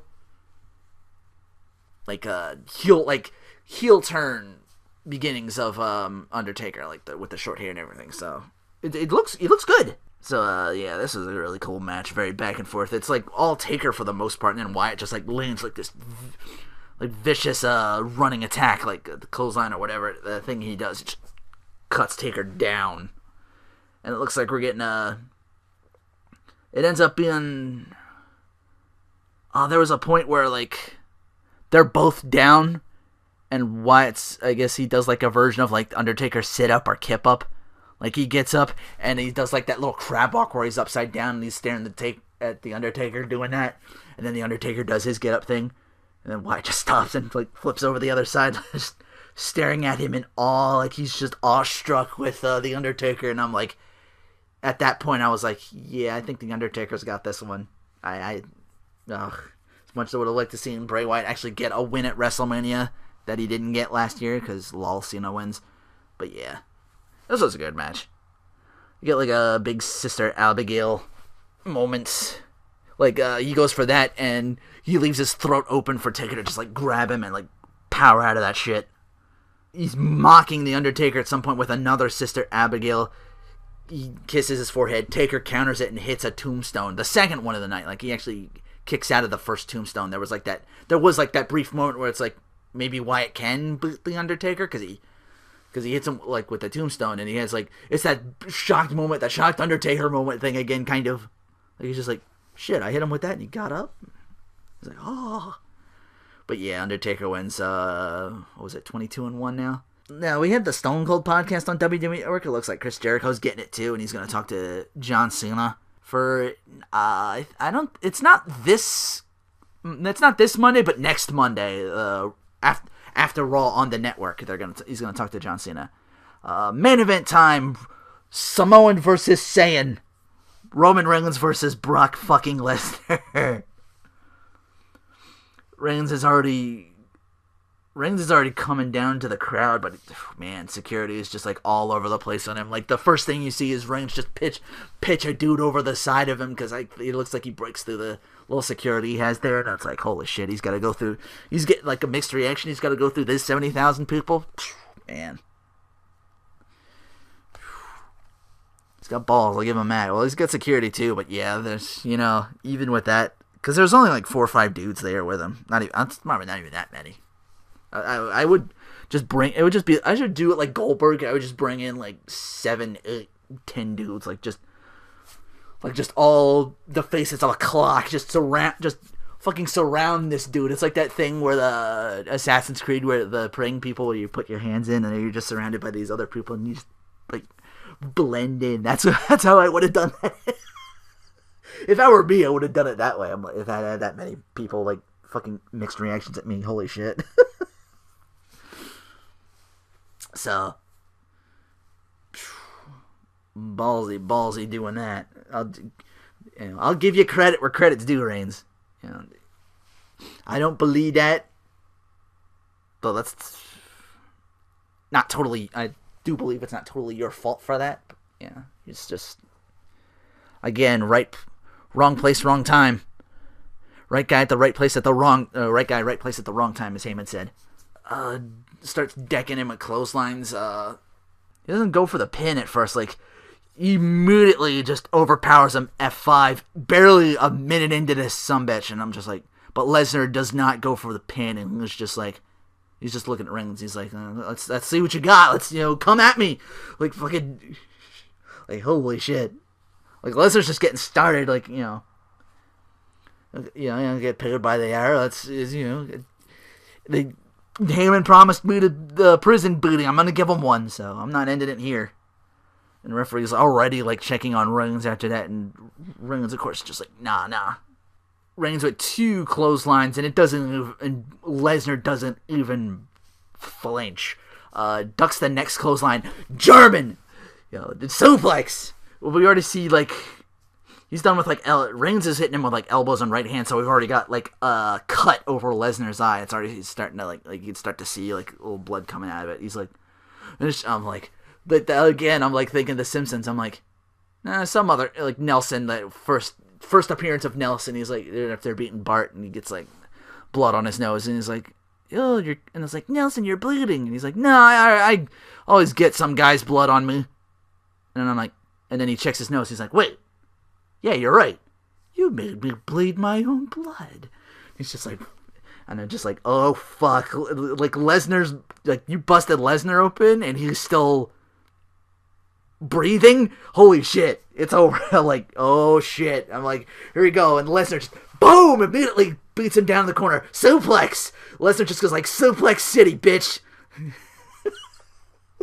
Is that like Slam City after Brock Lesnar just renovates the fuck out of things? Like, Jimmy John's renovation. It's just like destroying houses. So, like he takes like the big crane and just like that big brass ball on like the top of a crane and just suplexes that. Like holy shit.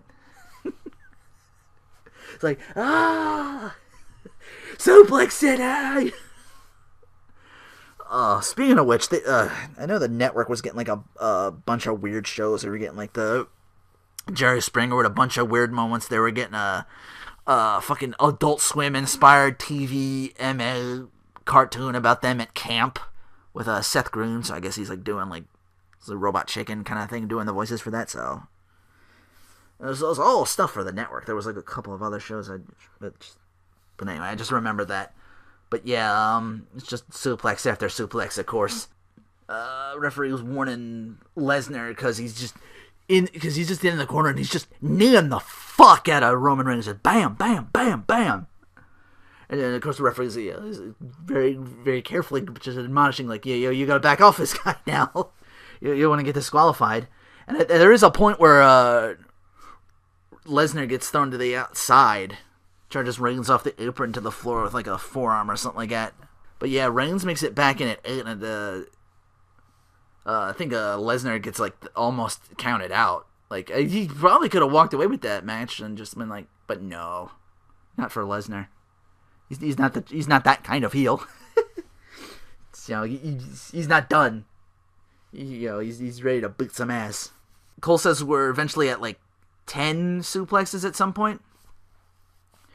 I know he takes an F5 and goes for I think it's like the second or third F5, and he tries to pin him, but Reigns somehow kicks out. And there's like and Lesnar's like, the fuck? And of course Heyman's immediately screaming at him like, stay on him. He's ready to send Reigns into just like the ring post, and Lesnar just dropping blood. I think Reigns is busted open well because you can see like his mouth is like all bloody because he's kicking out, and he's smiling. He's smiling at some point, taking this beating. Like I don't know if it's like they say some like he kicked out, and it's like it's that Samoan pride. I called it fucking. Maybe it's a little bit of like he's delirious, he's delusional, like because he was like smiling after that. I'm like, what the fuck is happening here? But yeah, it ends up Lesnar gets to his feet at some point. Takes a Superman punch, like he's stumbling, but he's not on the floor yet. I think it takes him like 3. He gets like 2 Superman punches in, then the spear, and it's a 2. And he goes, I think he gets another spear off, like he's going for another one, but Lesnar just catches him, like F5s him, and as the crowd just goes nuts, as soon as that F5 lands, Seth Rollins' music hits, and out he comes. He's cashing in, which I didn't think he could do it like during an actual other match. I thought it had to be like post or something like that. But yeah, I guess they're doing that anytime, anywhere. So Lillian's like, he's cashing in. This match is now triple threat. I'm like, oh shit, let's go.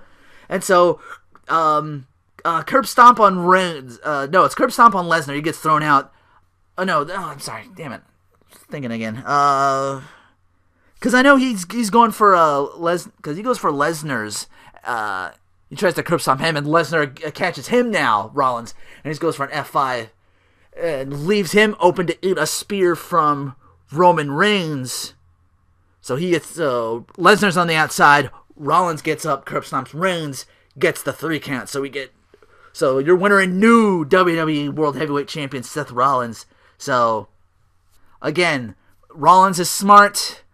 Keeps Roman strong, but not actually, like, Lesnar still has, like, a claim to that title, because he was not pinned. He was not made to submit in that match. He never, like, lost the title, because he, like I say, again, in quotations, because he was never pinned. Like, I guess on Monday he could come out, like, whew, man. So, yeah. I know I said earlier, like, WrestleMania, I'm like, wow. Because the build was shit. And then the WrestleMania itself was the shit. And I was like, yeah. This actually felt like a WrestleMania. Like, there was almost finality to some of these things or something like that. At least in some cases. I don't know. Just hope they don't screw it up like they do on Monday. Post-Raw Monday, I'm looking forward to. They're always they're always a must-see for Raw, and I feel like this one may top them all. Like, I just remember, like, all the great post-Mania Raw moments. Like, I think Rated RKO, the first debut of that was post-WrestleMania for them. I think there was, like, another situation where Daniel Bryan got over at some point where he was, like, post-Mania. And then there was, like, the big thing with that, so... And then Brock Lesnar after conquering the streak. That was a big moment. I'm trying to remember more off the top of my head, but I can't. I just remember, like, in recent memory, just the post-Raw was always amazing. Post-Mania Raw was always amazing. So, this will probably be no exception. So, yeah, I went into this thinking, like, because of the build, I was like, this is gonna... A lot of us were probably thinking that. A lot of us are eating humble crow after this one. Humble pie made of crow, again. Don't know if that's true or not, if they're one and the same. But yeah, it was...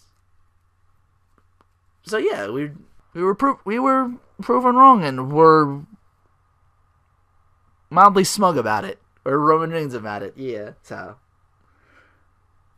yeah, we got new Intercontinental Champion with Daniel Bryan, new United States Champion with John Cena, going back to the beginning.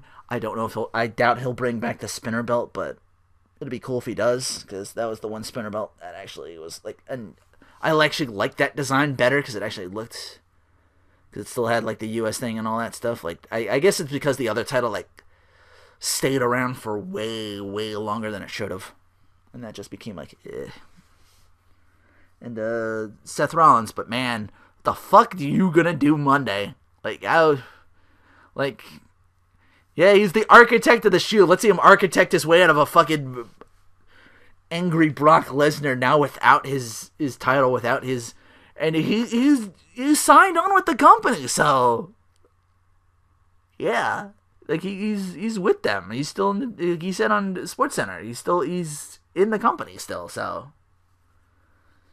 Maybe he had this plan, like, making he wasn't going to, so he'd be okay with this, but I don't know. Now it seems like, That's why I was thinking like Roman Reigns was really gonna lose this match. Like Brock Lesnar was just gonna hand him his ass, especially now because he signed in. I'm like, well, I guess it's stitched in now, like, because again I said like how not believable he was for that, and I said if you were gonna do it, you would have to find some way to take it by hook or crook. You couldn't, like, Lesnar is too strong to be beat legitimately, and they found a way, and I'm like, okay, this was smart on everybody. It was well done. Keeps, it doesn't make, and it still kind of keeps Roman Reigns strong, because he took Lesnar's best and still kept coming, kind of. We don't know if he would have kicked out of that. It looked like he was pretty much done, but he still got up and managed, like, at least one more spear after the fact. It kept Roman looking strong. It kept Lesnar looking like the monster that he was, because he was never made, because he wasn't the one that got pinned. Roman Reigns was, and that was a triple threat, or he didn't have to lose his title, so he still has legitimate claim. And Seth Rollins, right place, right time, makes him look smart, makes him the architect of the Shield. So it was. So yeah, a lot of people on Twitter were like pleasantly surprised by the outcome and very happy overall by the outcome of things. Like, everything was done correctly, and also a lot of us were like looking at WWE like, now don't fuck this up, because you had Magic last year too, but then again, that was only like the one thing with Daniel Bryan, and he got kind of injured, which still strikes to me as a little weird, because I remember them being like really concerned for Daniel Bryan, but it's like, oh, here's this ladder match we're gonna put you in, so don't know how well that extends, but hey, sometimes you can make something from nothing, and that's what we got here. So very happy by the outcome. Again, a lot of us were proven wrong, and I was proven wrong. You know what? I was like, okay, I'm gonna be stoked about it. I'm sorry, I just remember Spoonie one on Twitter being like, this match was good, but everything else was butt-ass. I'm like, dude, come on. You were like me and everybody else on Twitter thinking it was going to be shit. Because I know you said that they had that thing on, like, Post-Mania where he's running down the card and how shit the Intercontinental title picture was. How it... And it was. So maybe Daniel Bryan can move... Hopefully. Fingers crossed. Again, wishful thinking maybe. But, again, a lot of people were like, maybe this is the turnaround for those titles. Those mid-card titles actually fucking mean something again. Especially backstage, like, with the Daniel Bryan thing, with all the endorsement of all these other great legends who've held that Intercontinental title, and back then when it really was meant to be that mid-card title, when it was that wonder for guys that the workhorse title, like I called it, for guys that would they weren't the main event, but these were guys that could put on these great wrestling clinics for a good 20-30 minutes and would just steal the show more often than not. Like that had the potential to be like even better than the world title picture itself. So and if anybody can do that, I'm glad it's in the hands of Daniel Bryan, who is arguably the most popular guy on the roster right now. Probably not even arguably, probably like hands down. I guess Ambrose or Ziggler would probably be a close second or something like that. I don't know. It depends. But yeah, to have those, I'm guessing the next pay-per-view would just be those three for like the triple threat, and maybe because I think that would be really impressive. Again, it's one of those matches where you split the crowd apart and you decide, who's the most over, who's like it would remind me of like The Rock, Shamrock, and Mankind, Mick Foley, like when those three were feuding off with each other at like that big triple threat match for like a shot to be world heavyweight champion or whatever. I forget what it was. It might have been for the IC title. I don't know. I forget. I just remember that being like a really big thing, that triple threat, and how over those three were at the time. So if we could see that again here with Ziggler, Ambrose, Bryan, I think that would really start to elevate three of those guys and make people backstage and make people in front go, hey, like because the crowd already knows, maybe make people backstage look at this and go, hey, this is all right, yeah. Like, okay, we got something here. Let's make something out of at least one of these guys. So yeah, it could be like the best decision to like put those three together like in a match, and you have them with other characters too. Like Luke Harper's still pretty good. Did Wade Barrett? I don't know what happens to Wade Barrett. I think they pretty much I don't know, because again he lost the title for a while and then he was done. So and then to lose the match without. Well, he was never pinned, too, so I guess you could make the argument, like, he never got pinned, he never actually, like, lost the title, because there was, like, 7 other dudes in that match. I had no chance whatsoever, so I'm betting that it's going to be, like, a one-on-one on Raw or something like that. Like, they're going to go at it, and Daniel Bryan's just going to beat his ass. Rusev. What happens now? Especially with him. He's not the champion. He's no longer undefeated. He doesn't have Lana, so what happens? Is that it? Does he go back to NXT? Does he go back to Russia? So again, like looking kind of forward to see what the evolution kind of like he's at that crossroads now. Like where does he go from here? Like where? So, and Cena's just gonna do his usual like, yay, I'm champion, blah blah blah. Like can't see me, America. That. Who cares? Seth Rollins, again, what could happen? Like, I guess he's still with the Authority, but man, I assume J&J Security can ask for a raise just because now they're guarding, like, it's, now that he's champion, those two, seriously, it's gonna be like a 24/7 thing that you might as well share a hotel room with them, like, fucking, put, like, handcuffs on the title or whatever. Like, I think one person had, like, wasn't it Damian Sandow that had like the handcuffs on like the Money in the Bank title just so it wouldn't get stolen or something like that? I remember somebody like super like really really super paranoid about that title. That's probably how I would pull that off. So yeah, I'm sorry. I'm just throwing time away here on this one. I'm just like,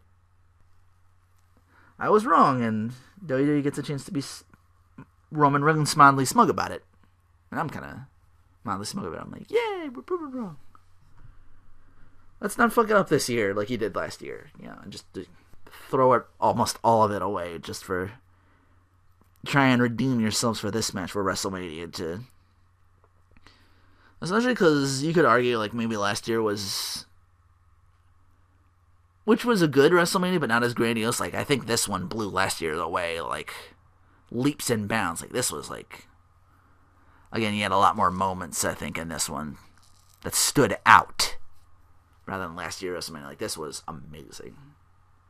I can't say it was like the best WrestleMania, but worthy contender without a doubt. So then anyway, that's my podcast. Again, I'm looking forward to this Monday night, and I guess SmackDown will do a thing too. I don't know. I kind of catch SmackDown whenever without the commercial, so it's only like an hour long because it's tough to do 3 hours. It's gonna be 7 hours at this one. I'm like, at that point, I'm like at my limit, especially with how bad Raw and SmackDown have been. And actually, last week's Raw was okay. It tried to kind of mitigate some of it, even though that like the guest host. Well, the one I didn't care about, Snoop, was okay, because it had fucking Curtis Axel. I was hoping for Curtis Axel to win the Battle Memorial. That's who I picked to win. Like he was gonna shock everybody. That was his. It was gonna be his like defining moment. Like he was gonna get some revenge. But no, they handed it to the Big Show. I'm like, ugh. So yeah, the one misstep Raw had, WrestleMania had rather, was the Big Show winning that Andre the Giant Battle Memorial, which I'm like, it made Cesaro a tag team champion, but even that took like an eternity for that to finalize. Like he's like almost a year later, he actually got a chance. Like he got those belts like at Fastlane. It was the pay-per-view before this year's WrestleMania, so it took him like almost a year just to get gold. So, and for Big Show, fuck, what even happens to him? What does he get, like a swelled head or something like that, and becomes like a super cheeky heel or something like that? Because they can't make. I don't know if they can make him face with that kind of win. Like he's like, yay, I won this, and I'm like, yeah. Like we'd be like, well, fuck you. We wanted Sandow to win, and something might come of that. Where that's a thing too. What happens now is that I guess that's like they gotta push that for like a pay-per-view now, where Miz and Sandow throw it down at each other. Won't know for sure until Monday. Again, it's all just me thinking aloud and hyperbole and all that stuff, which I enjoy doing. You know, it's been a while since I've had like the enjoyment of doing that again, thinking like, oh man, what could they do? And in a good way too, like not like in that damage control way, like how the fuck did they fix this, you know? If I don't cut out here, it's just gonna keep going. So again, if you managed to stay through this, more power to you. But again, thank you all very much. See most of you on Twitter tonight. Take care. Thanks for listening.